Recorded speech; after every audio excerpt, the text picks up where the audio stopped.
Yang maksudnya kepada ahli sebagai ahli agama, yang ahli juga tadi mengatakan ikut serta dalam merancang beberapa perundang-undangan. Bagaimana ahli memaknai kata wajib di dalam undang-undang PNPS tahun 65 tersebut? Sebenarnya ahli tidak jawab, karena ahli sedang anggaran di sini, bukan ahli bicara sebenarnya. Yang saya minta dijelaskan adalah kata wajib. Oke, bagaimana kalau di dalam hukum Islam kata wajib itu apakah boleh dikesampingkan atau wajib untuk dipenuhi? Berarti itu sudah hukum dari bahasa Indonesia. Dalam hukum Islam wajib itu sifatnya mandat, harus ya, baik. Sekiranya kata wajib tidak dipenuhi, apakah akibat hukum yang timbul dari tidak dilakukannya kata wajib itu? Itu karena hukum dari Indonesia, bukan hukum Islam. Oleh ahli, bahwa ini adalah hukum yang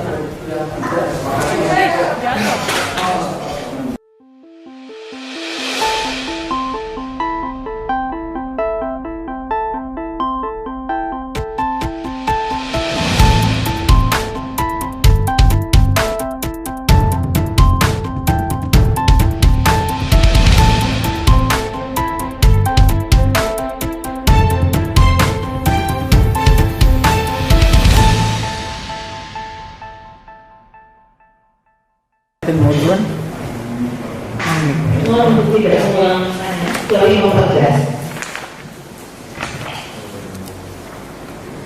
baik, terima kasih Majelis Hakim.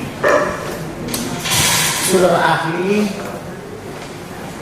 saya membaca biografi ahli adalah berlatar belakang sarjana hukum, betul? Betul. Slide profesor ya. Pertanyaan saya, dalam ilmu hukum pidana ada asas yang menyatakan instruct jurisdiction. Bisa ahli jelaskan itu? Iya, masalah anggaran pendidikan sekarang. Bagaimana? Pendidikan saya di sini anggaran. Oke. Enggak, saya tanya aja latar belakangnya. Iya, tapi secara pendidikan anggaran. Baik. Kemudian sebagai ahli agama Islam ya? Iya. Berarti fokusnya kepada agama Islam. Iya. Terkait dengan terdakwa ini, didakwakan pasal 156 junto 156A huruf A. Yang mau saya tanyakan adalah, karena ini menyangkut dugaan atau sangkaan penodaan agama, apakah ahli bisa menjelaskan tentang persyaratan-persyaratan yang diatur oleh Undang-Undang Nomor 1 PNPS tahun 1965 tentang pencegahan penyalahgunaan dan atau penodaan agama atau Undang-Undang penodaan agama terkait penerapan pasal 156 dan 156A tadi? Huruf A? Satu sisi ya, ada di situ. Coba ahli jelaskan. Nah, karena salah satu kemudian kita lihat orang agama itu, kalau seseorang dengan sengaja menyalahgunakan salah satunya simbol-simbol agama, terutama yang berkaitan dengan iman, itu sudah didapatkan dalam keputusan ulama majelis ulama se-Indonesia terkini pada bulan November tahun 2021, termasuk menyalahgunakan atau menghina rukun iman, salah satunya adalah percaya kepada Nabi dan Nabi Muhammad. Berkali-kali Nabi Muhammad mengatakan sesatlah pembunuh setan segala macam, dan itu sudah terpenuhi unsur-unsur, salah satu unsur penodaan agama.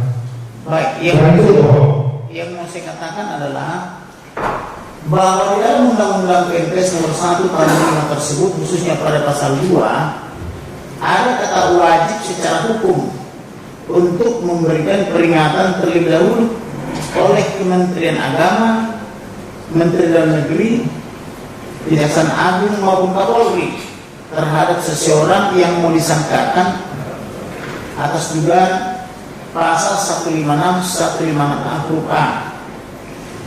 Yang maksudnya kepada ahli sebagai ahli agama, yang ahli juga tadi mengatakan ikut serta dalam merancang beberapa perundang-undangan. bagaimana ahli memaknai kata wajib di dalam undang-undang PNPS tahun 65 tersebut? Sebelum ahli tidak dijawab, karena ahli sedang ahli agama di sini, bukan ahli bicara seputar agama. Yang saya minta dijelaskan adalah kata wajib. Oke, bagaimana kalau di dalam hukum Islam kata wajib itu apakah boleh dikesampingkan atau wajib untuk dipenuhi? Berarti itu sudah berlaku menjadi bahasa Indonesia. Dalam hukum Islam wajib itu sifatnya mandat, harus. Ya, baik. Sekiranya kata wajib tidak dipenuhi, apakah akibat hukum yang timbul dari tidak dilakukannya kata wajib itu? Itu karena hukum dalam Indonesia, bukan hukum Islam. Kalau dalam hukum Islam diabaikan bagaimana? Sudah dijawab oleh Mahir. Baik. Kemudian saya mau bertanya kepada ahli terkait dengan Islam itu sebagai agama damai atau rahmatan lil alamin. Apakah seorang yang bukan Islam boleh membaca Al-Quran, hadis maupun fikih? Bukan dalam konteks ilmu, bukan dalam konteks hukumnya. Boleh dalam konteks ini. Iya, ilmuwan. Baik. Kemudian pertanyaan saya berikutnya adalah terkait dengan salam. Banyak teman-teman muslim yang menganggap bahwa salam Assalamualaikum warahmatullahi wabarakatuh itu sebagai salamnya muslim, betul? Iya. Baik. Apakah salam itu boleh diucapkan kepada orang non-muslim? Tidak ada Karena saya beberapa kali menyambut pejabat negara, katakanlah di gereja, mereka ketika memberikan sambutan, padahal di situ 100% non-muslim, mereka juga mengucapkan salam itu. Iya. Bagaimana menurut ahli? Kami tidak menjawab, ini kebijakan pejabat. Kebijakan pejabat itu maksudnya apakah itu sah atau bagaimana? Kami tidak menjawab, karena itu pejabat pejabat pasti memiliki hukum-hukum tersendiri. Tapi saya katakan, dasar pejabat itu sudah hukum. Kalau saya ilmuwan, hanya memiliki hukum. Bagaimana bila salam itu digabung? Misalnya presiden atau menteri atau gubernur, bupati, wali kota misalnya dengan semangat menghargai, salamnya itu digabung keseluruhannya, mulai dari Assalamualaikum warahmatullahi wabarakatuh, salam sejahtera, nama budaya, dan seterusnya. Bagaimana menurut ahli itu? Karena sering saya jumpai juga pejabat-pejabat belakangan ini mengucapkan itu secara serentak. Yang ahli katakan tadi, yang kritis itu adalah mengubah bentuk salam dengan Yesus. Kalau mengucapkan salamnya boleh ya? Kami tidak menjawab. Baik. Kemudian yang mau saya tanyakan lagi kepada ahli, bisakah ahli jelaskan mana membaca, mana mengalih bahasakan atau menerjemahkan, dan mana yang menafsirkan di dalam memahami suatu katakanlah Al-Quran, hadis atau fikih? Berarti dalam ilmu arti dan ilmu tafsir itu sudah dapat permainannya sudah antum bagaimana kebenarannya. Saya kasih contoh misalnya ketika terdakwa membaca surat 72 Al-Jin 19, Iya. lalu dibacakan alih bahasanya atau terjemahan Indonesianya versi Kementerian Agama, apakah itu bisa dikatakan sebagai menafsirkan tapi membacakan alih bahasanya? Quran itu Allah, terjemahan itu adalah orang manusia. Maka terjemahan Quran kita tidak bisa mengikuti saja karena kita yang harus bertanggung jawab. Pertanyaan saya, apakah membacakan alih bahasa atau bahasa Indonesia itu sebagai menafsirkan? Menerjemahkan ya, bukan menafsirkan. Bukan menafsirkan. Baik, pertanyaan berikutnya, ketika dibacakan huruf Arabnya atau tulisan Arabnya, kemudian dibacakan juga terjemahan atau alih bahasa di bahasa Indonesia, dan tidak dirubah kata-katanya, apakah itu bisa dikatakan sebagai perbuatan bohong? Bohong, kebenarannya salah. Yang Indonesia ada kalau tidak ada salah, itu berdoa ini. Lalu apanya yang bohong secara ahli? Kan bahasa Arabnya benar dibaca, terjemahan bahasa Indonesia benar dibaca, apanya yang bohong? Membacanya salah karena tidak ada ilmunya. Baik. Antara shin sama sin, antara shot dengan dot, nah ini yang tadi saya katakan, kelirunya di sini, lagu saja. Lagu, kalau salah itu ya salah. Nah ini ada orang diwakili. Kalau begitu, terkait dengan Quran itu diturunkan dalam bahasa Arab kepada orang Arab supaya kamu mengerti, kurang lebih begitu saya baca itu ya. Sedangkan kami setelah memeriksa di sini puluhan saksi, hampir tidak ada yang bisa menjelaskan atau membaca kitab-kitab atau ayat-ayat yang didakwakan kepada terdakwa itu.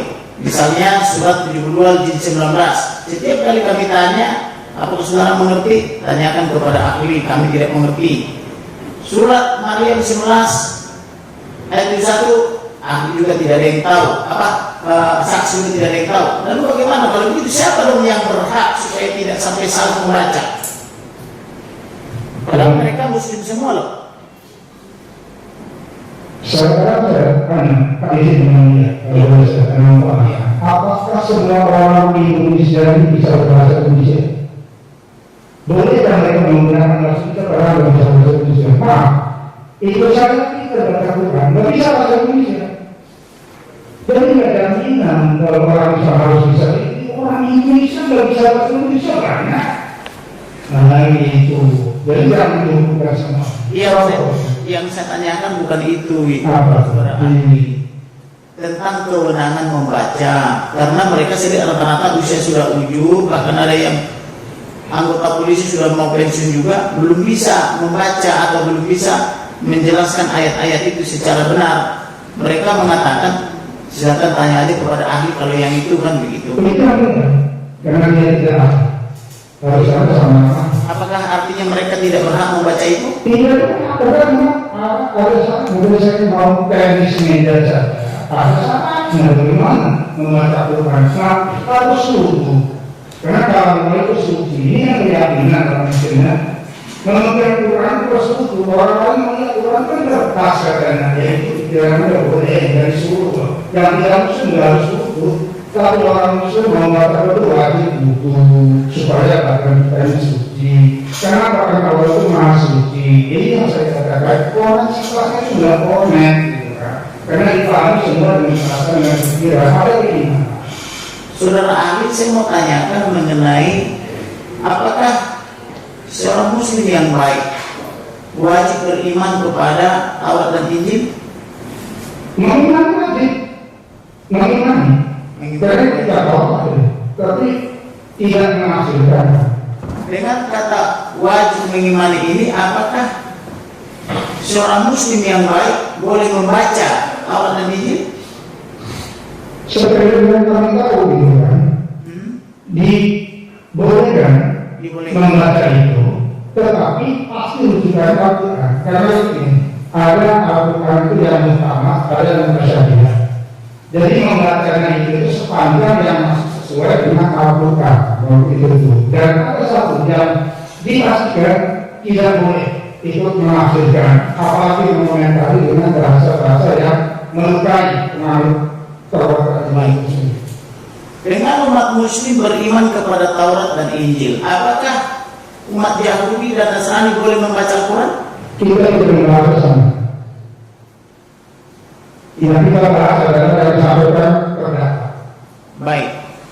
Kemudian, karena di video-video terdakwa itu banyak menyebutkan, bahkan mungkin sampai puluhan kali tentang Isa putra Maryam. Yang mau saya tanyakan kepada ahli, apakah Isa putra Maryam itu sama dengan Yesus di dalam Injil?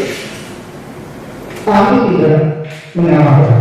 Kami hanya mengetahui dalam ayat ini yang di dalam Al-Quran kami sudah disinggung.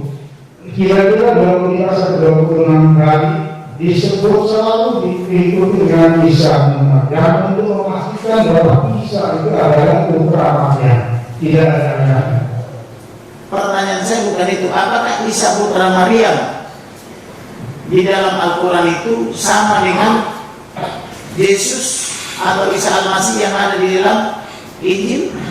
Di dalam Al-Quran tidak ada yang menamakan, karena Yesus tidak ada Tuhan. Apakah sosoknya berbeda, maksudnya pribadinya berbeda? Tidak sampai ke sana. Pokoknya Nabi Isa itu Nabi, tidak mempersoalkan ketuhanannya. Karena Nabi sama dengan Nabi yang lain. Bedanya beliau tidak memiliki ayat. Tapi pribadinya sama ya? Tidak ngomong gitu. Oh tidak sama juga, berbeda. Baik. Saya mau tanyakan kepada ahli, barangkali bisa menjelaskan. Saya kutip dari hadis sahih Bukhari jilid 3 halaman 28 ayat 1493. Di sana dikatakan, Apa bahasa? saya baca ya. Iya. Semua anak Adam yang lahir Itu terjemahan. Saya menggunakan teks aslinya. Habis itu bahasa Arab. apa tidak bisa dibaca bahasa Indonesianya? Tidak.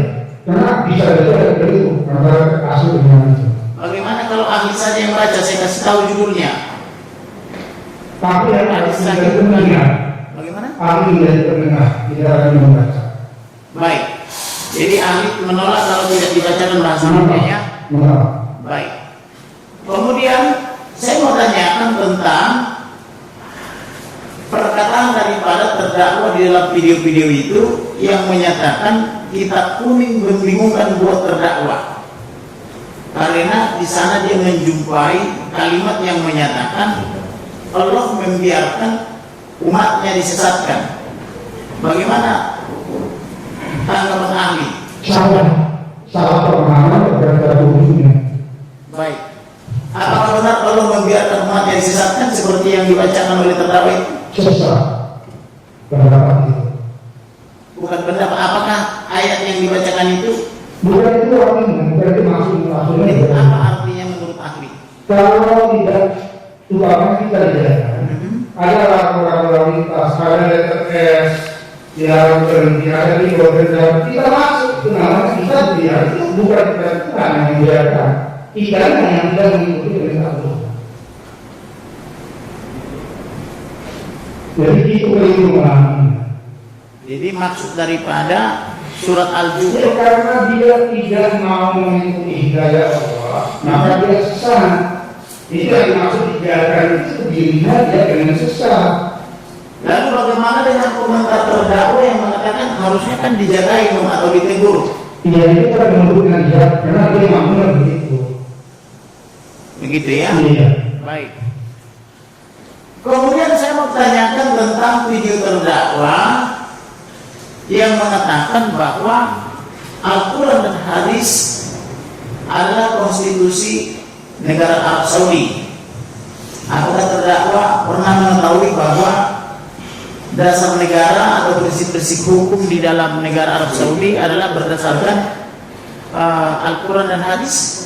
Ini pembahasan yang bernyambung, kemudian bahasa itu hak mereka. Biarkanlah di dunia ini memiliki hak manusia. Bukan, pertanyaan saya bukan itu. Pertanyaan saya, apakah benar negara Arab Saudi berdasarkan Taurat, Al-Quran dan hadis? Tapi tidak dijawab, walaupun tahu. Ahli bisa jadi dia menjawab. Oh, masukan. Kita masukkan ya, nah. Iya. Silakan saudara ahli. Yang tadi saya tanyakan. Tidak ada relevansinya pertanyaan ini dengan perkara kekurangan.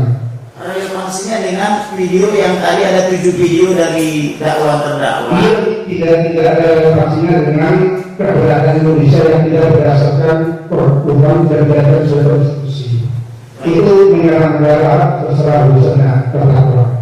Yang saya tanyakan ahli, Iya. apakah Arab Saudi itu konstitusinya adalah Al-Quran dan hadis? Saya tidak dalam pertanyaan. Ahli tidak mau menjawab. Iya. Baik. Kemudian saya mau menanyakan tentang video lain dari antara 7 video yang diputarkan oleh jaksa penuntut umum kemarin. Di sana dikatakan bahwa jangan mau diperalat oleh Arab kan kurang lebih gitu ya, atau jangan mau dijajah begitu. Kaitannya dengan adanya kegiatan naik haji, umroh dan sebagainya. Pertanyaan saya,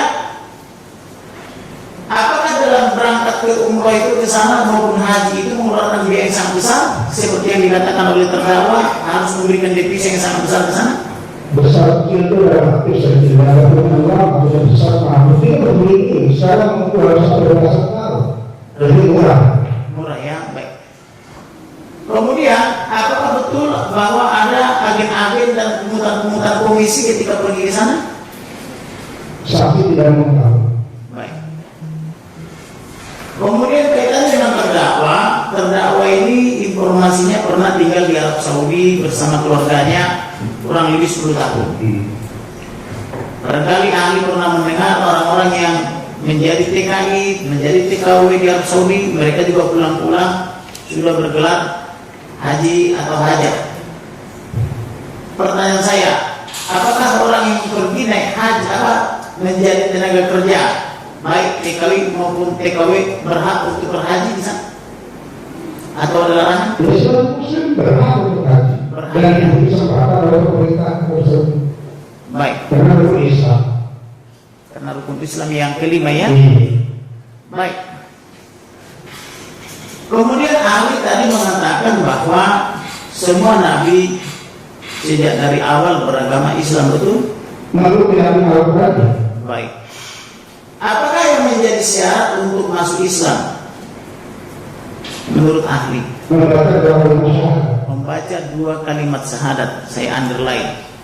Bila demikian kalimat syahadat apakah yang diucapkan mulai dari Adam sampai dengan Nabi yang terakhir, sedangkan Muhammad baru lahir 1444 Hijriah yang lalu?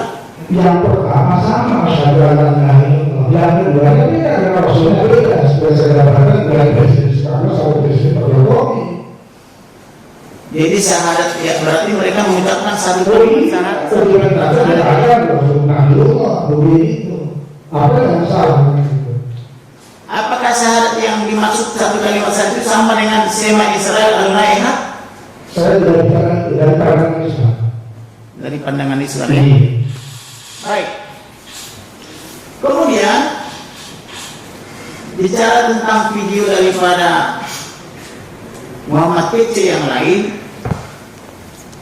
tentang penghilangan atau usul terdakwa tentang penghilangan kolom KTP kolom agama dari KTP yang menurut terdakwa itu sering menjadi polemik dan sebagainya karena tiap kali entah memperebutkan itu kekuasaan atau pekerjaan sering menjadi objek penyalahgunaan. Bahkan tidak sedikit juga politisi-politisi hebat dari berbagai partai politik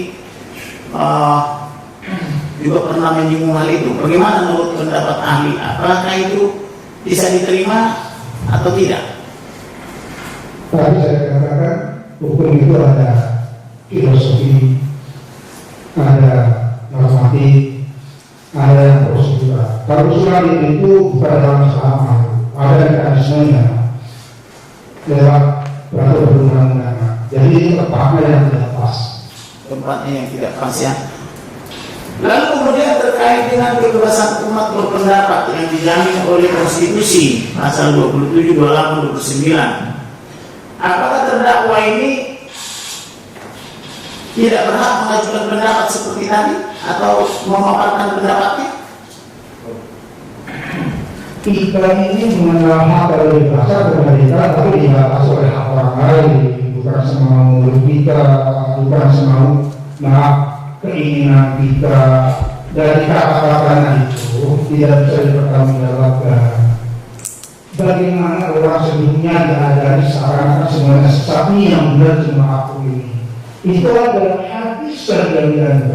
Pada hadis yang jelas, nafas Al-Quran birohi, ayat dihalang kifah ya Allah makhluknya. Orang yang dengan sengaja menafsirkan Al-Quran dengan kemauan sendiri, otak mesin berguna sendiri, itu tempatnya di neraka. Itu hadisnya.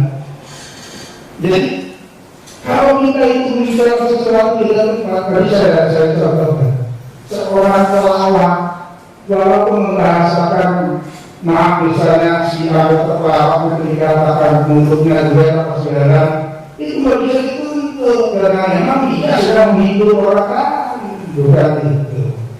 Kalau ini tidak bertempatnya.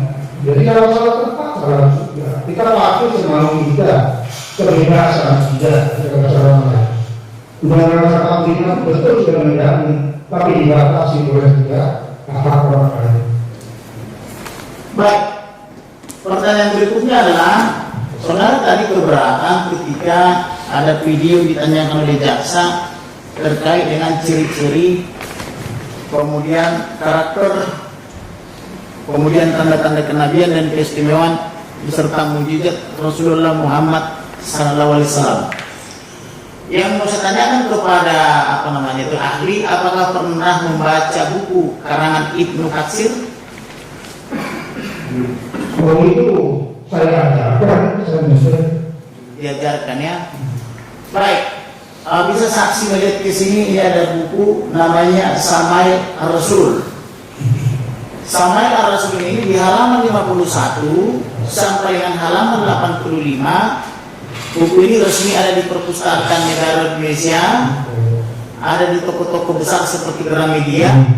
Di sini sebanyak kurang lebih 35 halaman mengutip berbagai hadis, termasuk hadis sahih tentang ciri-ciri daripada Muhammad. Dan saya perhatikan setiap kali ciri-ciri ini dibaca, dari kalangan pengunjung juga langsung banyak yang tidak terima, bahkan mohon maaf ahli, mereka berteriak anjing gitu loh, seolah-olah itu karang-karangan daripada terdakwa MKC. Bagaimana menurut pendapat ahli? Ini yang saya katakan tadi. Ya. Umpamanya saya ini kelahiran kampung Pak. Ya. Kalau Jakarta itu tahun 60-an. Waktu saya pertama ke Jakarta ya Jakarta pusing itu umat itu pasti sesat itu ya. Karena saya belum punya ilmunya, begitu saya kuliah, ya kan, saya sekarang orang-orang biasa, jadi mau pendidikan juga, mau pendidikan dan pendidikan seperti itu, membutuhkan yang terbuang habis itu, ada yang namakan habis itu, habis palsu, habis yang tidak oke, menurut saya terlalu banyak ilmunya, gitu kan. Baik, maksud saya ahli. Ya. Ini kan ditulis dalam dua versi bahasa, ada bahasa Arabnya, ada bahasa Indonesianya. Kemudian diperjualbelikan secara umum, ada di Perpustakaan Negara Indonesia. Sekiranya di bukunya isinya adalah terlarang, pastilah sudah jaksa bertindak untuk menghina ini atas nama negara, toh? Nah, pertanyaan saya, bagaimana ahli menyikapi ini? Karena seringkali saya lihat, terutama di kalangan pengunjung, ketika ini dibacakan mereka semua marah kan begitu, seolah-olah ini buku ilegal kan gitu. Ya tadi itu bisa jadi marah karena memang dia belum bisa merelasikan antara hadis yang satu dengan hadis yang lain. Saya umpamakan orang yang menurut dokter harus amputasi kakinya, telinganya, pasti dia akan marah, kaget. Tapi kalau ternyata dalam ini yang harus diantisipasi dan dia pasti akan siap itu. Jadi yang saya katakan tadi tidak cukup dengan membaca satu hadis ini lalu simpulannya seperti itu. Di Quran dikatakan akan saya contohkan para ilmu musallin.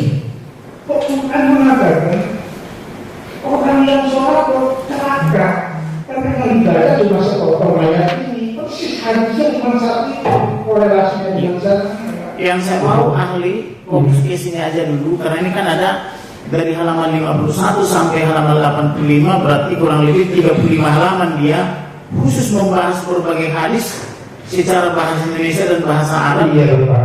Nah, pertanyaan saya, kenapa orang-orang Indonesia secara umum saya perhatikan marah baik di medsos maupun di ruang persidangan ini, padahal ada dasarnya, itu yang saya maksud ahli. Barangkali ahli bisa jelaskan. Iya, Majelis saya potong tidak sambung saya. Ini yang dimaksud langsung aja saya potong. baik. Jadi tadi kan aku sudah bilang hadis itu kan ada mardut kan dari palsu ya, Ali ya.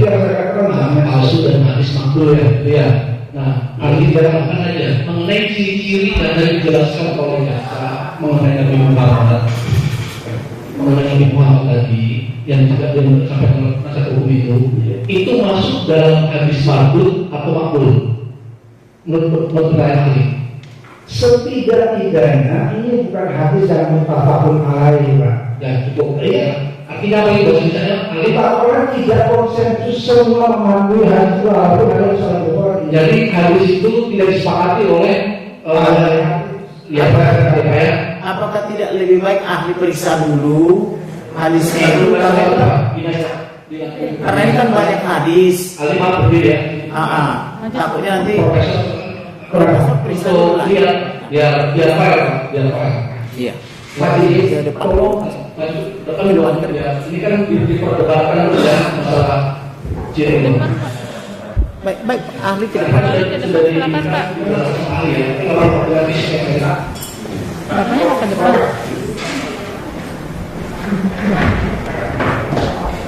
Rekan Martin buka halaman 51 sampai 85. hadis saja nggak disebut, ada salah nggak disebutkan. Bisa Tolong bikin bro, biar yang menyampaikan dari kantor, biar dia itu menjawab, biar orang menjawab. Ada satu yang tanya, udah jadi Nabi Muhammad Ibu inovatif yang kedua pada 67 ini ada Dibacakan ya. ya. Jika aku mengenal Rasulullah, dia tidak mengerti bahasa Arab. tidak mengerti aku ya. Iya. Jika aku mengenal Rasulullah, maka bukankah kedua matanya bergerak dari bukan gerak. Ya. Imam Ahmad berkata, menceritakan kepada kami Mujahid bin Yahya, menceritakan kepadaku dari Abdullah bin Iman al-Ansyari, dari Ali al-Masyudi, dari Utsman bin Abdullah, dari Humus, dari Nabi bin Zubair, dari Ali dia berkata, ya. mungkin disebutkan juga ahli Anda Dia baca dengan boleh. Silakan. Rasulullah tidak pendek dan tidak tinggi, besar kepalanya dan dagunya, tebal kedua telapak tangan dan kakinya, serta besar tulang-tulang sendinya, wajahnya merah-merahan, panjang bulu dadanya, dan jika berjalan maka seolah-olah beliau turun dari bebatuan. Dan aku tidak pernah melihat orang seperti beliau sebelum itu dan sesudahnya.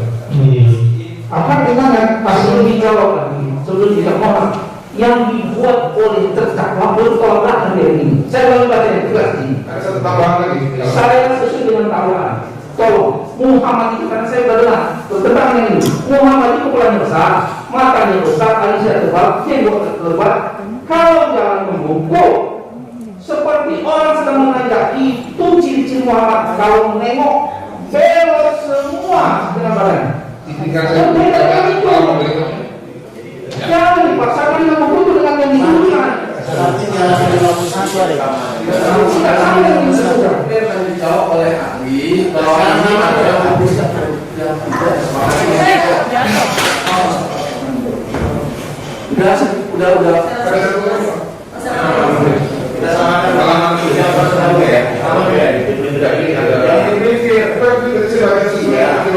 Apa yang kami bawakan itu lagi disesuaikan.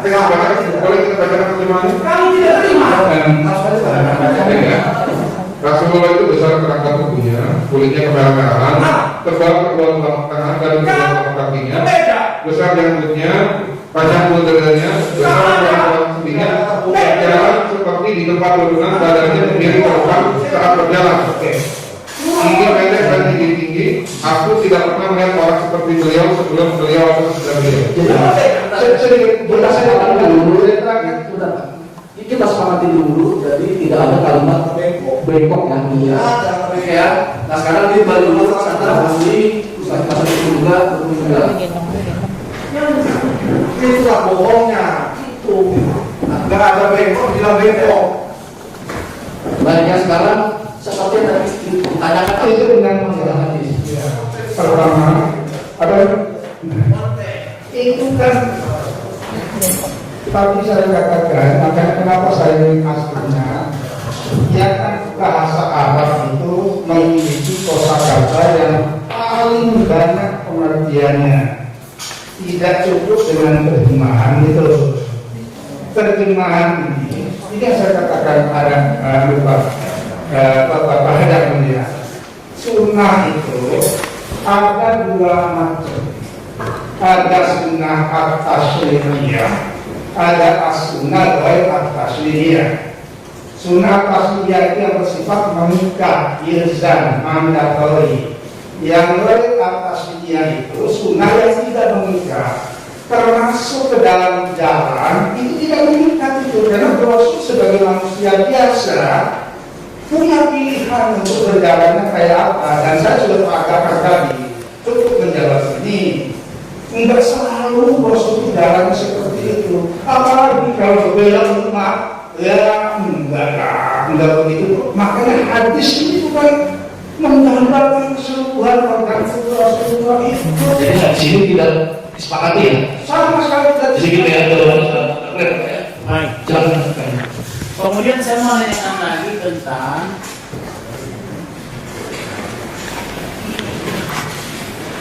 apakah Allah itu benar berfirman? berkalam kalau bahasa Quran. Berfirman itu kan terjemahan. Kalau itu sama dengan berfirman atau beda? Oleh umum diartikan sama. Baik. Apakah dalam Muslim firman itu yang dimaksud adalah Al-Quran? Kalau firman Allah itu, ya itu pasti Quran. Baik. Tapi ada juga hadis namanya hadis kunci. Itu yang saya katakan tadi masih banyak yang mulia. Itu adalah daripada Quran. Oh iya, karena itu yang bisa. Kemudian selain berfirman, apakah Allah itu juga punya roh? Karena bahasa kami nggak boleh mengusik Allah itu. Allah katakan begini, tafakkaru fi khalqillah wa la tafakkaru fi dzatillah. Kalau Anda membahas itu, tubuh kamu aja bahas ciptaan Allah. Nggak boleh membahas Allah itu, nggak mampu dengan kita. Izin yang mulia yang saya perhatikan. Tapi saya sudah ikut, saya punya cucu, karena yang paling gampang. Saya ini begitu tua, sudah berilmu, cucu saya belum. Apakah dia yang menyesuaikan saya atau saya menyesuaikan dia? Tentu saya menyesuaikan dia, saya tidak sadar. Tapi saya menyadarkan diri. Nah, ayo makan bubur. Padahal saya bisa bubur. Jadi menyamakan Tuhan dengan itu terlalu absurd penghinaan di dalam Pertanyaan saya, ahli, bukan menyamakan. Yang saya tanyakan, apakah Allah itu berfirman? Kalau iya, katakan iya. Kemudian apakah Allah itu punya roh? Karena saya ambil dari kata ruhullah kan gitu, sama kalimatullah kan gitu ya. Kalimatullah itu saya pahami kalimat Allah kan gitu ya. Iya ya. Jadi apakah Allah itu ada rohnya? Ada juga berfirmannya kan gitu. Karena Allah tidak berbentuk dalam konsep itu saja, tidak menjawab itu sebutan saja yang saya contohkan. Kata-kata ruhullah, kata-kata kalamullah itu simbol di mana Allah membantu hambanya untuk bisa memahami. Aneh kalau semua kok pengen difahami oleh akal pikiran. Saya gambarkan tadi, cucu saya itu baru SD pun belum tamat. Saya sudah guru besar. Kalau saya semua pengetahuan saya sampai ke sana itu tidak ngampungnya. Malah Allah memberikan sekali. Ali saya pikir tadi sudah dijawab ya, Mas Rupiah. Jadi tidak bisa digambarkan Allah itu karena tidak berbentuk dan itu harus diimani. Jadi absurd katanya seperti jawaban tadi. Baik. Lalu bagaimana saudara ahli ketika kisah Maryam dia melahirkan Isa itu karena ditiupkan dengan rohnya Allah maksudnya. Ini yang mulia, tidak disebut-sebut sih orang berdakwa pada mungkin Nabi Muhammad. Jadi ahli tidak bisa menjawab. Apakah ahli tidak mau menjawab itu? Tidak mau menjawab. Kalau begitu, dan saya cukup yang mulia dilanjutkan oleh rekan saya. Silakan yang belum ditanyakan. Ini saya lanjutkan yang mulia.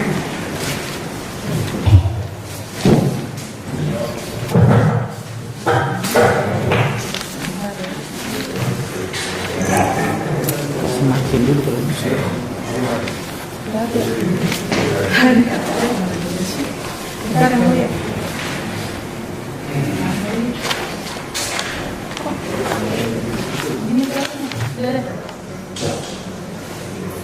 Dari saudara ahli, dalam ajaran Islam yang murni, apakah diajarkan untuk membenci atau memusuhi orang yang berbeda pendapat? Tidak ada. Apa arti ayat dalam Islam di Al-Quran surat Al-An'am ayat 108? Disebutkan, janganlah kamu maki sembahan-sembahan yang mereka sembah selain Allah, karena mereka nanti akan memaki Allah dan melampaui batas tanpa pengetahuan. Bagaimana tanggapan? Ya, itu kaitan sebab turunnya ayat itu kan ada klausulnya, karena terjadi pertengkaran di antara orang yang berbeda agama. Bukan hanya sekarang ini, sudah kali di zaman para nabi dahulu sudah terjadi. Maka Quran memberikan kesan, janganlah Anda mencela begitu.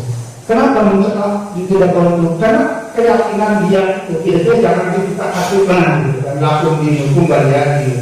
Jadi penyebab turunnya itu ayat itu perlu dipersoalkan.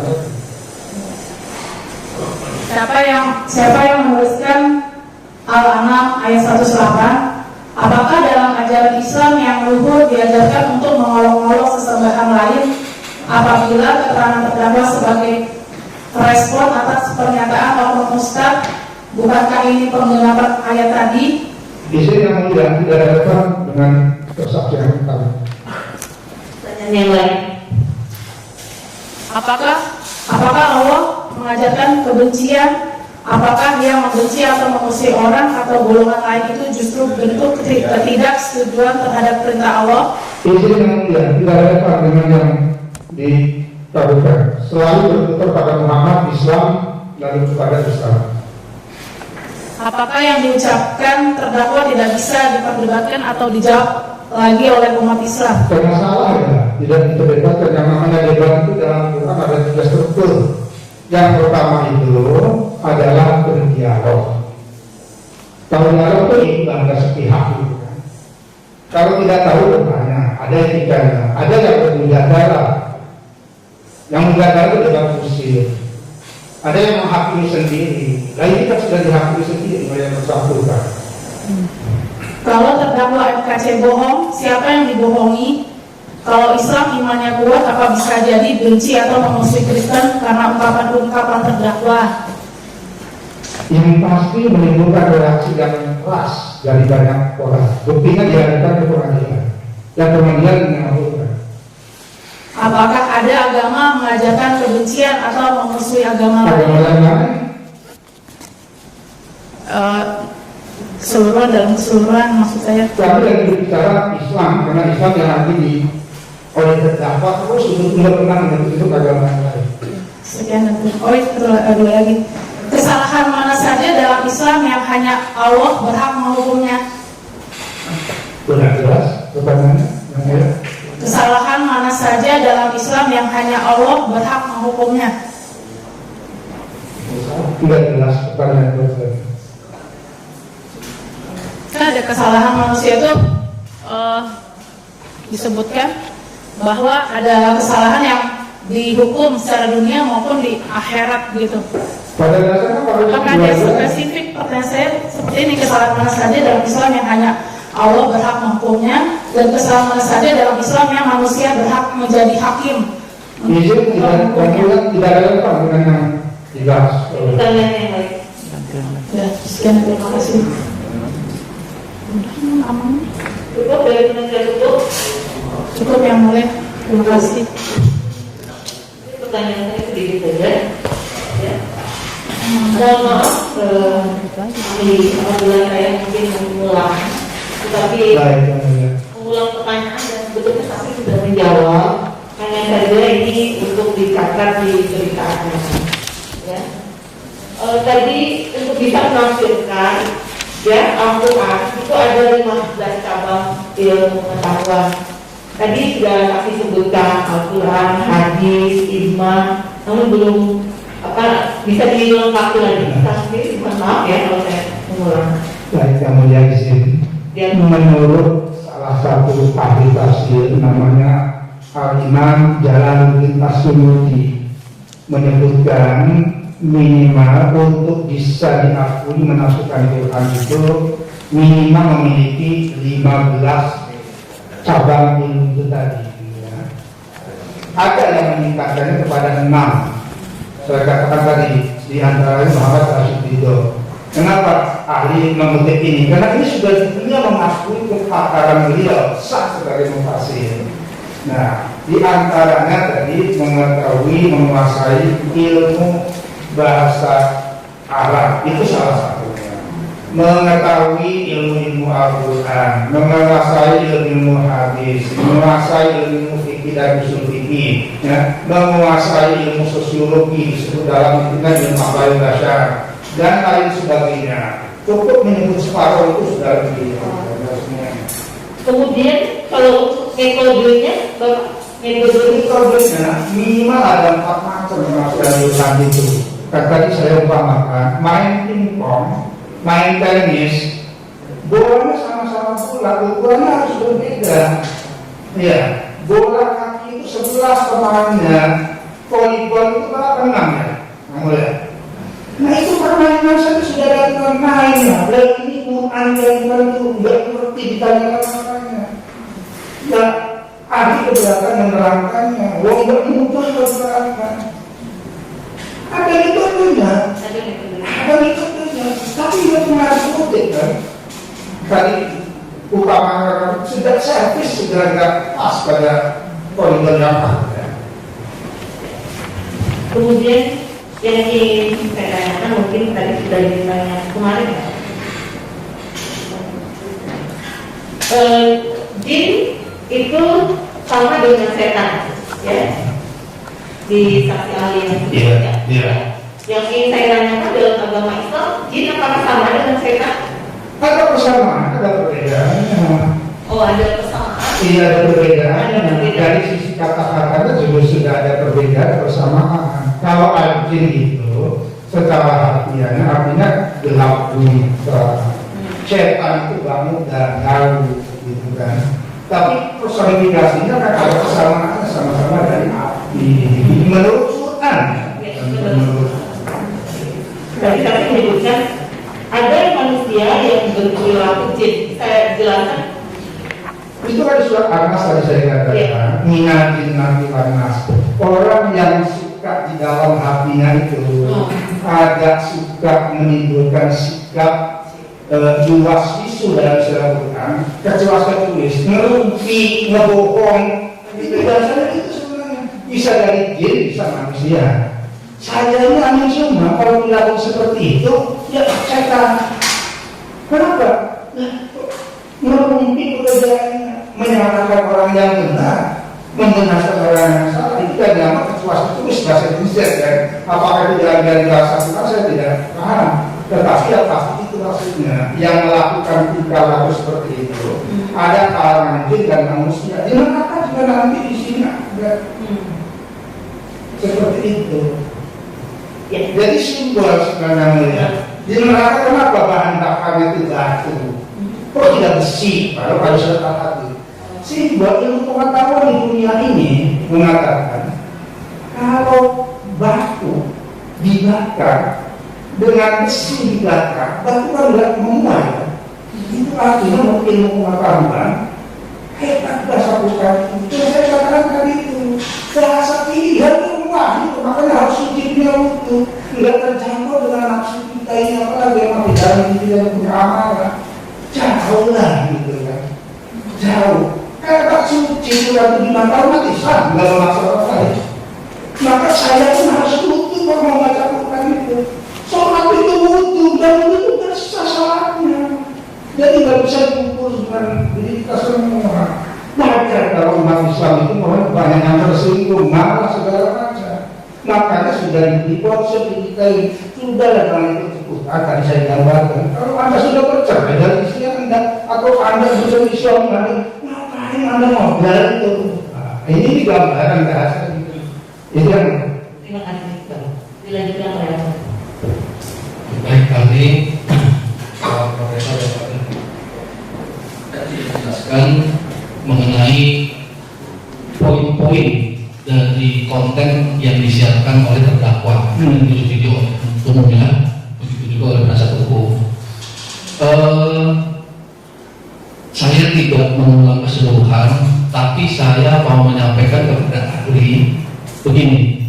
Terdakwa ada menyampaikan pada pokoknya Nabi Muhammad itu dikurungi jin, ya. Tetapi dari ahli yang kita dengar kemarin, ahli ahli Hamdan namanya, itu menyampaikan di surat Al-Jin ayat 1. Ini kalau saya bacakan artinya, bagaimana? Baru ya. Dibacakan apa Al-Jin? Al-Jin. Insya Allah Apa? Terdakwa mengatakan Nabi Muhammad itu digurui oleh jin. Tapi dalam surat Al-Jin ayat 1 terdakwa sebutkan artinya apa? Ya kan seperti dikatakan Sekarang ada yang kita terjemahkan, ya. Qul uhiya ilayya annahu istama'a nafarun minal jinni. Itu kan bunyinya itu. Artinya apa? Artinya Allah memberikan wahyu kepada Muhammad, qul itu katakan Muhammad. Ya. Uhiya ilayya, diturunkan wahyu kepadaku. Annahu istama'a nafarun minal jinni, bahwasanya segelintir atau sekelompok, ini yang maaf ya, sudah saya jelaskan. Seakan saja kok Iva ada ngapa atau ada jamaah langsung artinya ada biar kita. ya artinya itu. Jadi karena itu dan ya ada sebagian diri itu yang muslim yang mukmin mengagumi ketika mendengar Al-Quran. Jatuh di situ datang karena mendengar Al-Quran. Sama tidak artinya dengan yang dikatakan oleh terdakwa. Nabi Muhammad salah. Nah, dari konten ini kan sudah saya salah satu saja ya. Ada beberapa Quran yang lain dan apabila saya ulang tidak ada beberapa. Tapi ini saya ambil contoh lagi. Apakah itu ditafsirkan atau menerjemahkan? Menerjemahkan secara literal secara harfiah. Bisa saya artikan dari ada ahli ya bahwa itu menerjemahkan itu adalah hanya kata bahasa. Kalau menafsirkan itu pemahaman yang betul yang benar. Pemahaman akan Karena kalau tadi aku tidak itu pemahaman. isinya ya. Ya. Ini pendapat ahli, Ya. tidak terpengaruhi dengan pendapat yang lain. Silakan dilanjutkan. Pemahaman itu baru akan dipahami hasil kesimpulan kalau sudah ada penafsiran. Maka bisa disepakati penafsiran atau terjemahan. Terjemahan, baca terjemahan literal. Terjemahan itu ada yang tafsir dan dua macam. Ada terjemahan yang dilakukan oleh terdakwa menafsirkan Terjemahan ya, yang boleh melalui mufasir salah hukumnya. Bahkan ada yang mengatakan yang dikeluarkan oleh terdakwa. ya, Ada ayat Al-Qurannya, iya. kemudian dipikir oleh terdakwa dikeluarkan melalui lisan. Iya, itu salah dia mengambil pemahaman tanpa penafsiran. Konteksnya itu apa? Penafsiran. Bukan, dia menyimpulkan dan penafsiran. Kalau dalam Penafsiran itu begini yang mulia maaf. Ini bukan ngajari maaf ya. Mulia. Yang namanya penafsiran itu menjelaskan mulai dari maksud kosakata sampai pada relevansinya dengan kata lain, kalimat lain, ayat lain, sampai surat lain. Maka Quran itu an-nuqtatil wahidah, satu kesatuan yang utuh dan menyeluruh. Saya katakan tadi, uang 1 miliar, uang 1 rupiah, gak ada 1 miliar. Bukan seperti itu. Jadi kalau seandainya itu hanya memotong satu ayat, itu tetap Sebenarnya salah. itu menerjemahkan. Kan menerjemahkan copy paste kan itu seperti berhadiah seperti yang Kalau menerjemahkan berarti hanya menyalip kan gitu. Gitu loh. yang menerjemahkan bukan yang satu atau terkata, bahkan jangan baca gitu kan.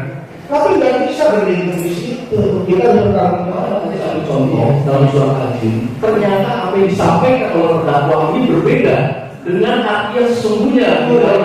Ya, makanya Apakah sebentar lagi ya, maaf ya, saya mengerti. Saya dalam menyatakan di sini hakim tetap yang memimpin persidangan. Oke. Mohon maaf, Pak. Maksud saya, Pak Alia, apakah itu termasuk dalam konteks menafsirkan? Saya katakan tadi tidak menafsirkan. Tidak menafsirkan. Ya, karena menafsir itu menguraikan, mulai dari kata, kemudian kesimpulannya, ada sabab usulnya, ada munasabahnya dan lain-lain. Kalau ini menyimpulkan apa yang dia mau, maka tadi saya katakan Ini menyimpulkan, menyimpulkan.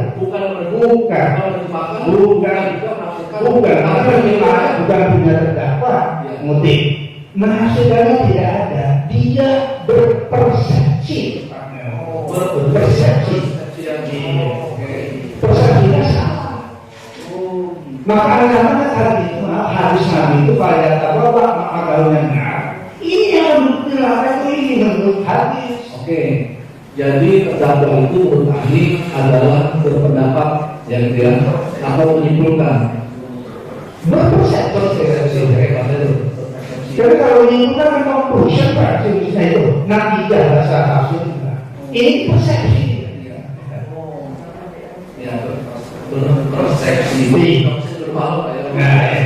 Nah, sekarang pernah dengar istilah mufasir? Itu memang sudah istilah baku, Bapak. Bahasa Indonesia sudah banyak. Ya. Kalau seperti itu, mungkin kan ada orang yang tidak tahu kalian. Kalau itu boleh tahu artinya itu mufasir itu? Mufasir itu orang yang menafsirkan Al-Quran juru tafsir. Juru tafsir. Iya. Berbeda dengan orang menyimpulkan. Yang berpersepsi. Oh, saya beda. Beda. Iya. Terus kalau untuk orang menyimpulkan itu artinya nggak? Oh, pasti. Harus dikatakan Pasti. Kan ada langkah-langkahnya. ada langkah-langkah. Kalau tadi di apa namanya saksi simpulkan bahwa itu berpersepsi dan berbeda artinya. Bukan beda, salah. Iya. Salah. Juga. Iya, itu beda. Ada dari itu tafsir. Beda itu dari macam. Ada istilah kata mabuk, ada istilah kata ada yang berbeda cuma sebutannya jeri, jengkol bahasa Sunda. Barang satu kan? Pari, padi. Bahasa Inggris rice untuk nasi. Itu namanya cuma beda istilah, tapi maksudnya sama. Tapi yang salah itu kata adok. Ini adok ini. Nah. Kalau untuk berpersepsi terhadap suatu nilai dalam agama, itu ada tujuannya. Kalau tujuan pasti dikaitkan sama yang mengungkapkan, yang mulia. Yang mengungkapkan adalah terdakwa, ya. Dia ini saya ada sama ahli. Dia dalam KTP beragama Islam, akan tetapi telah dibaptis. Nah, dalam hukum Islam itu bagaimana? Apakah masih dapat dikatakan sebagai seorang muslim? Tidak. Nah, apabila itu dilakukan oleh orang yang bukan beragama muslim, penipuan. Penipuan muslim masih muslim. Dalam hukum Islam, kalau beda sudah pindah agama itu ibaratnya berbagai desa, termasuk warisnya. Tapi kadang-kadang maksudnya tidak ada. Tadi saya dikatakan betul bahwa ini sudah bukan lagi orang muslim. Iya. Karena sudah dibaptis. Kan dia orang ya. Tadi masuk dalam konteks saya terkait orang yang berpersepsi terhadap penipuan nilai agama itu oleh seorang muslim. Itu apa tujuannya? Tahu nggak? Iya, itu benar saya katakan karena kalau dari kita kan tidak boleh mengangkat hati orang banyak. Ada namanya kaidahnya nahmu intawahid. Itu hanya dibolehkan mengambil pemahaman dari seorang terutama dari sisi lahiriah. Wa Allah bilang sabil untuk batiniannya sepenuhnya diserahkan kepada Allah Subhanahu wa taala. Tapi ada kalimat. Saya katakan ini jelas dikelihatan yang diulang-ulang pertama adalah Nabi Muhammad, simbol kenabian Islam. Karena orang yang Muslim tidak mengakui Muhammad sebagai Nabi dan Rasul. Yang itu adalah ayat Al-Quran. Ini kitab sucinya umat Islam. Nggak pas waktu berkali-kali dari sebut bangsa-bangsa lain baru sesekali. Dari situ ada namanya karina. Ahli mengumpulkan jelas sih, nggak mungkin kalau nggak punya tujuan di dalam hatinya. Tujuan apa? Nah itu dari persepsinya itu sendiri. Nah itu Pak yang Kalau jadi kan ahli kan juga sebagai seorang tafsir ya kalau tadi awal. ini saya mengajar tahu ya. Saya pernah membaca literatur mengenai klasifikasi tafsir.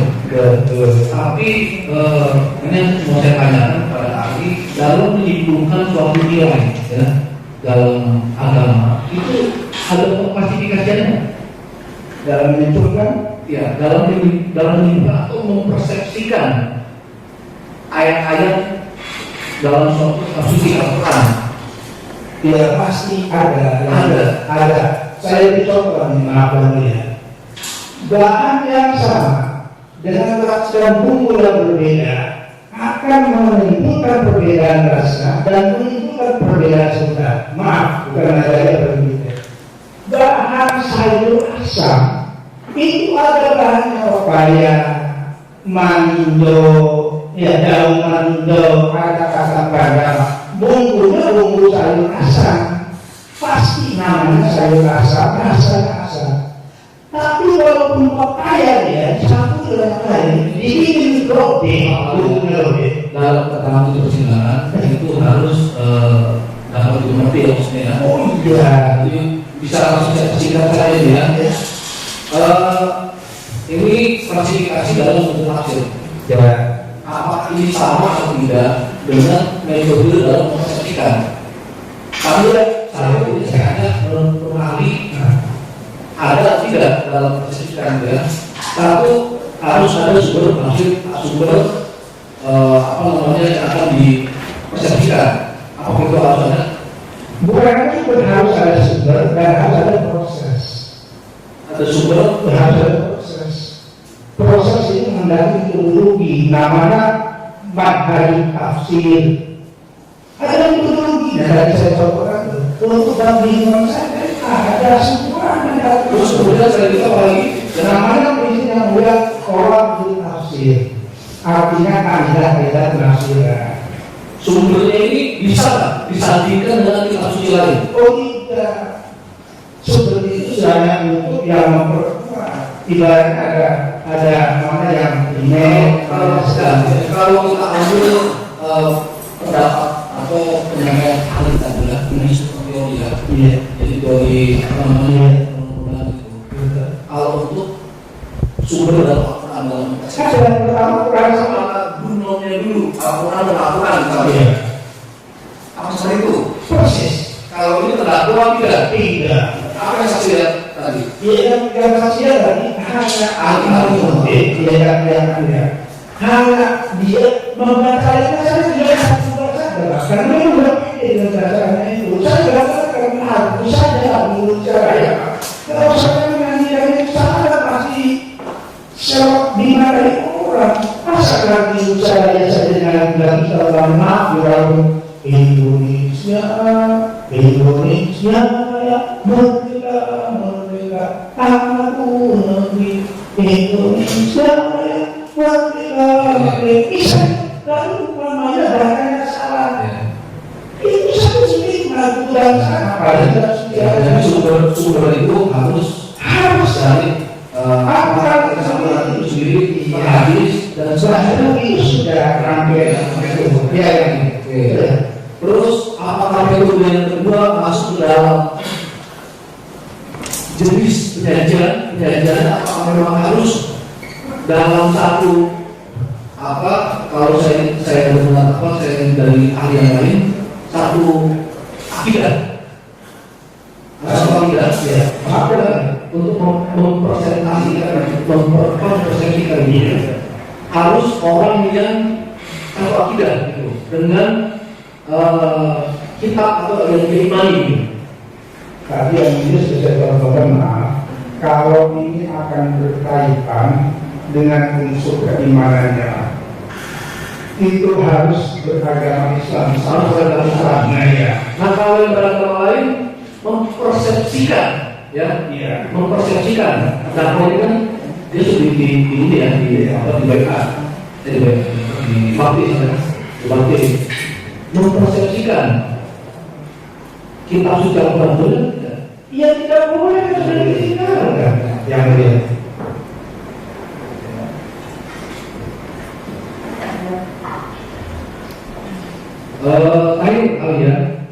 Tadi kan ada beberapa, kalau saya tadi memberikan contohnya surat rajin ya, tapi kan beberapa dalam Al-Quran dan sebagainya kan ayat-ayat sampai gitu ya.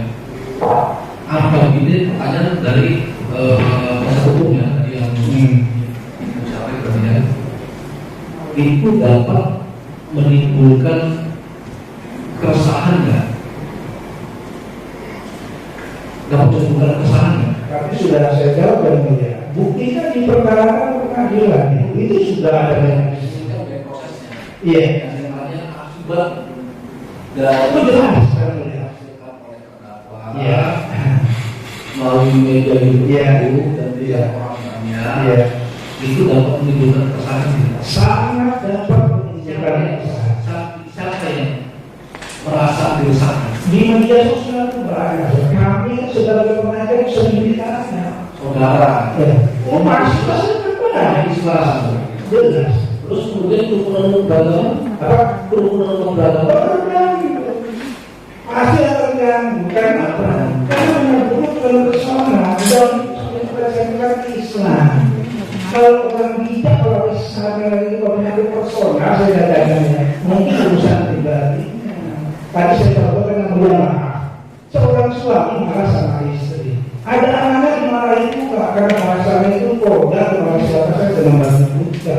Itu yang saya katakan ada mutadal hak, ada mutadal makro. Sudah saya gambarkan. Kalau seorang pelawak, ya tidak akan dihukumi. Itu contoh gambaran di rumah tangga ada itu. Yang mulia. Bagaimana dengan umat yang cuma ada juga yang tidak merespon. Nah, ada Al-Quran dan udahlah, anggap saja, maaf ini bahasa ungkapan kerja nanti menggonggong, kafilah tetap berlalu. Ada, tetapi masyarakat bangsa ini maju, bukan hanya antara agama. Jadi bukan agama ini jauh. dan satu lagi pertanyaan saya dari yang saksi lihat dari video itu mengenai pemahaman terdakwa terkait dengan mempersepsikan kitab suci Al-Quran mendalam atau tidak? Nah, Tadi kan kata 15 apa? Dari 15 pengetahuan, dari 15 penelitian, 10 kali terdakwa pengetahuan. iya, maka kalau boleh yang dia saya sejak awal kalau tidak main sudah harus didiskualifikasi. Itu menurut saya. Ya itu kalau dalam Iya. kalau persidangan itu ada di Bali. Oke, ya, jangka. Makasih Ali ya. Ya.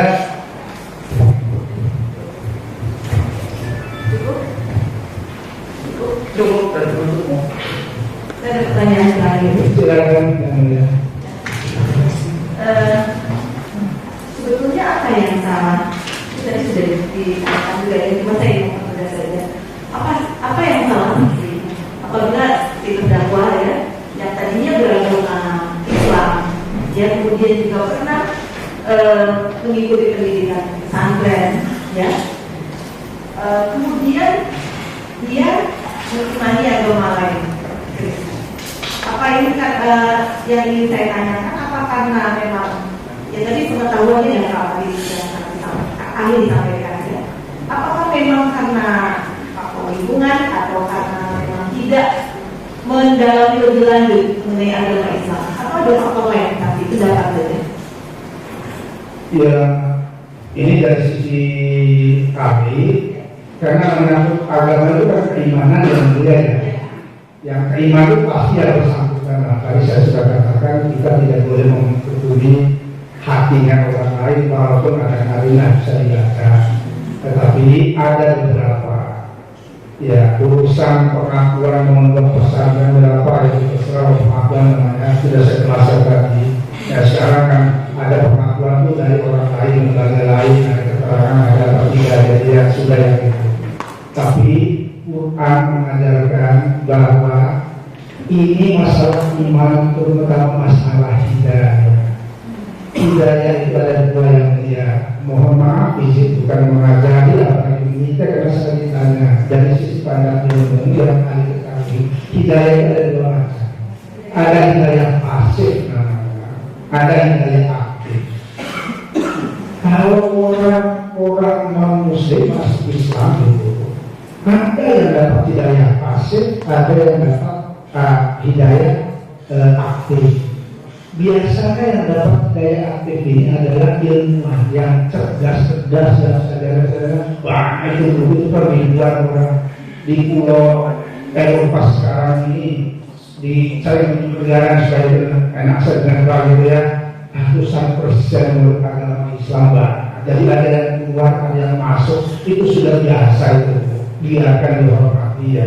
Cuma tadi itu, nah kalau sudah ditinggalkan kan katanya tadi jelek Islam ini, nabinya pembunuhnya itu, lalu ngapain masih diurusin? Jadi sekarang masih benci tapi itu, kalau saya atau itu lalu benci. Jangan-jangan kena nggak untung itu, jadi istrinya sebenarnya cantik gitu ya, karena nggak dimodalin, nggak dikasih lipstick, nggak dikasih, kayaknya jelek. Masalahnya nggak tahu bumbunya gitu. Ya saya udah sadar, nanti kalau istilahnya saya harus berulang-ulang saya kalau mau kasih lagi. Nah bukan itu hati. Nah ini mohon maaf izin ya, supaya lebih mudah.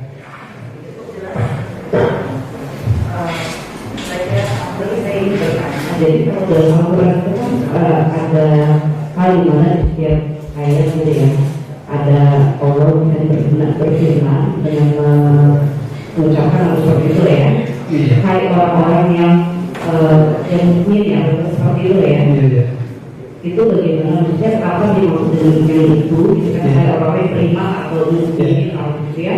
Dengan yang Anda akan masuk ke dalam orang-orang yang kafir ya. Sebenarnya hai orang-orang yang kafir begitu dalam kata-kata dalam Quran ya. Dan musyrikin begitu. Kita menjelaskan itu bagaimana? Kalau di dalam Al-Quran yang mulia dalam surat Al-Baqarah ayat pertama, orang yang mengimani rukun iman yang lima, termasuk mengimani para nabi dan rasul, itu adalah orang mukmin. Ya. Lalu ada orang yang tidak mengimani secara keseluruhan, ada sebutannya, disebut ada kali kafir. Kafir itu tidak percaya sebenarnya, tidak percaya bahwa Tuhan itu paling ngomong. Itu juga kenapa kedengaran orang tersinggung kata kafir itu. Itu bahasa Quran, bahasa kita itu atau tidak percaya. Kan benar tidak percaya. Bahasa Qurannya kafir. Nah, kafir ini dibagi kepada dua dari sisi ada kafir ahli kitab namanya, min ahli kitab, ada kafir musyrik. Kafir ahli kitab ini dalam banyak hal sama dengan orang-orang beragama Islam, mengakui keadaan Allah gitu kan, walaupun persepsinya berbeda-beda, mengakui ada malaikat, mengakui. Saya nulis dalam buku saya, maaf kalau boleh saya matematika, yang ahli kitab ini yang percaya kitab-kitab Allah yang lain, Taurat, Injil, Zabur dan Suhuf, dan saya tahu nanti itu sampai seperti itu. Itu maksud saya untuk menggambarkan secara keseluruhan dari ayat kita. Ada ahli kitab itu, ini dimungkinkan orang mungkin menikah dengan orang ahli kitab, lepas dari perbedaan. Tapi kalau yang musyrik itu bisa dia tidak bertuhan sama sekali atau Tuhan namanya. Nah ini kan ada perbedaan kan, memahami agama itu untuk kepentingan internal dalam rangka membedakan apa beda orang mukmin dalam konteks ini.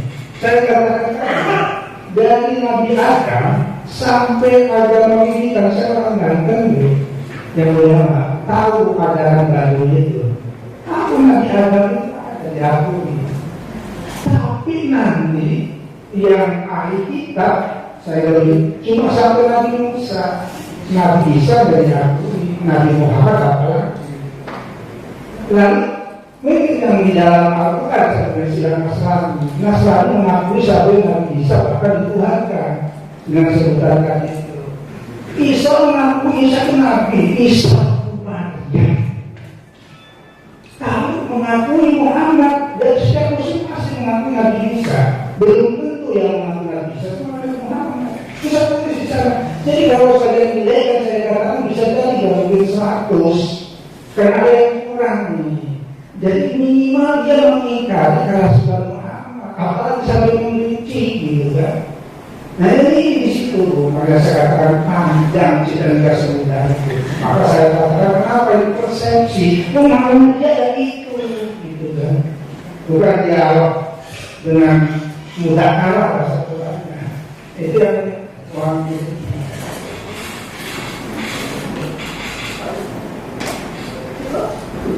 Cukup ya? Ternyata ada pertanyaan? Ada? Terima kasih yang mulia. Yang terhormat Bapak Presiden, saya ingin bertanya, apakah betul rukun Islam itu ada 5? Hotelnya apa? Begini. Jawab saja. Ahli. Yang sudah dilakukan tadi dari hati itu saya rasakan. Baik yang terhormat Bapak Islam, saya setelah persidangan ini akan habiskan. Setelah identitas saya statusnya non Islam, saya tidak akan menyinggung lagi Quran dan hadis. Kemarin saya berani menyatakan bahwa membaca Quran dan hadis karena saya masih merasa orang beragama Islam dan background saya adalah pernah belajar di pesantren. Itu saja. Jadi, yaitu pertanyaannya rukun Islam itu ada 5. Karena tadi yang terhormat jaksa penuntut umum saya mengatakan bahwa rukun Islam ada 5. Kemudian saya katakan dengan bahasa Arabnya, kalau Islam khomsatun, kalau pesantren itu khomsatun, kalau bahasa Arabnya itu khomsat. Khomsat itu artinya 5. Nah, kemudian apa?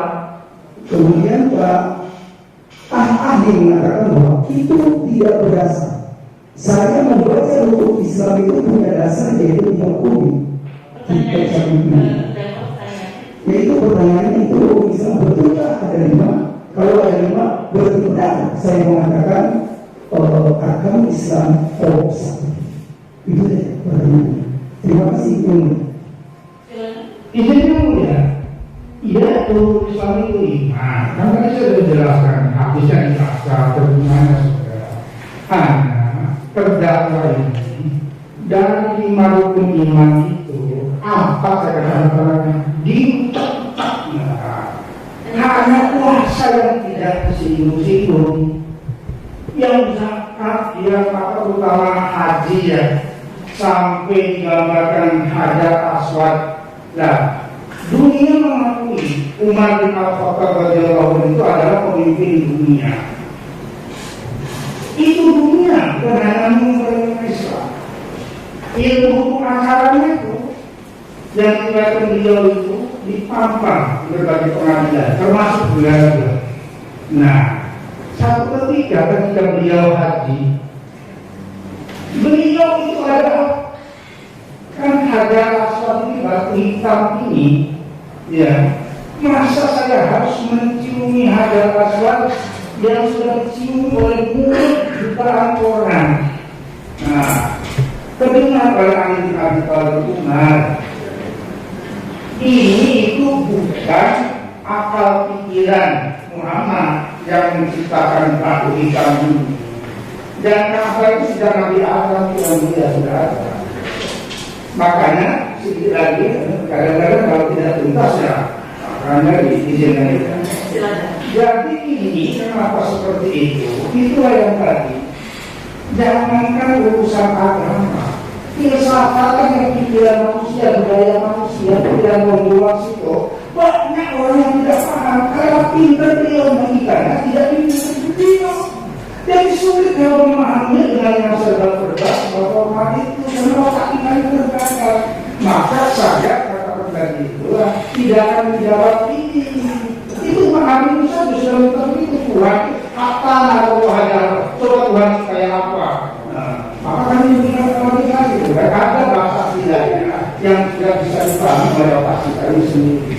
Jadi saya kira saya mengambil pemikiran, saya tidak punya kemana-mana pemikiran kalian ini dalam konteks bukan soal putusan 5 arkan Islam form 1 dasar form syariah. Ya, bukan di situ, tapi ini yang dipelajari itu kan jenis-jenis agama Islam ini disalahpahami dan ini menyimpang kaidah yang berlaku itu yang ada pertanyaan lain? Sudah cukup ya? Sudah selesai cukup ya?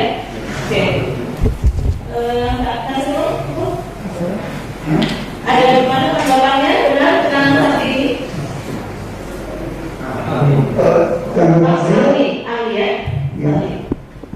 Karena saya adalah ahli yang mengatakan itu tadi bahwa saya mengatakan hukum Islam itu tidak bersatu dasar. Itu saja. Terima kasih. Sudah ahli kita pada keterangannya, kita pada keterangannya. Terus tadi ada keterangan, jadi yang sudah selesai dua lagi. Katanya ahli mengatakan terdakwa ini mengucapkan atau mengutip itu tidak berdasar. Menurut terdakwa ini berdasar. Iya, ini yang dia berdasarkan tadi kan kita kasih paham. Kalau saksi ahli sudah menyampaikan, ahli tetap ada keterangannya, tetap ada keterangan yang sudah disampaikan. Tidak diskomunikasi. Karena pada saat dasar hukum Islam 5 itu kan terdakwa mungkinnya dari kitab kuning tadi. Saya katakan itu tidak berdasar. Karena kalau konsep hadis Nabi ini benar, yang mulia. Bunyi hadisnya punya Islam ala konsep. Jadi beda antara kitab kuning itu bukan dasarnya hadis Nabi. Beda statusnya dengan Imam Anawi Al-Bantani, Jakub belajar di Banten itu. Terima kasih ahli sudah memberikan keterangan sudah haji. Berarti sudah selesai ya untuk hari ini. Kita lanjutkan besok. Ya, ada berapa saksi? Ahli. Untuk yang offline kita lihat satu yang dari Pak Andika kemudian besok offline. Iya. Kita mulai 8:30. Ya. Baik, Pak Andika. Kita yang offline itu dulu ya. Ya. Iya, yang offline. Sudah gimana? Jam 8:30. Buat yang mulia, tapi kami usul untuk kalau masih ada pemutaran video supaya pagi-pagi serentak semuanya ahli-ahli itu menonton video ini sekiranya diperlukan untuk ditonton. Ya. Ya. Tapi Berarti sekarang sudah besok tanggal 28 ya. termasuk yang online yang mulia ya, sudah ada koordinasi menonton. Bisa dengan yang online? Online belum bisa ya karena untuk jadwal belum bisa disamakan untuk besok. Ya, saya kami pada saat